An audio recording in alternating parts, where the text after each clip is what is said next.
د هجړاګانو په باره کې نن سبا په معاشره کې د هجړاګانو ډیر عزت دی. دومره به د عالم نه وي، دومره به د نیک سړي نه وي لکه هجړاګانو عزت ډیر زیات دی.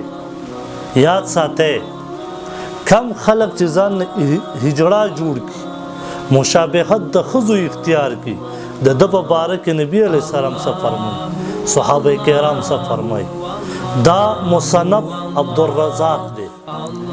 دې حدیث مبارک نمبر دی 20203. په دې کې اکرم رحمه الله فرمایي چې نبی علیه السلام د یو هجړا په باره کې وفرمایل چې دا د مدینې نه وباسئ، دا په مدینه کې مه پرېږدئ. ابوبکر صدیق رضی الله تعالی عنه هم یو هجړا په خپل حکومت کې د مدینې نه ویستی و. همدغه رنګې عمر رضی الله تعالی عنه هم هجړا په خپل حکومت کې ځان نه هجړا جوړ کړی او بې ځایه بې ځایه به یې ګډل. هغه هم نبي علیه السلام یعنی عمر رضی الله تعالی عنه وویستو څنګه چې نبي علیه السلام ایستلی و. او دا روایت په بخاري شریف کې هم شته.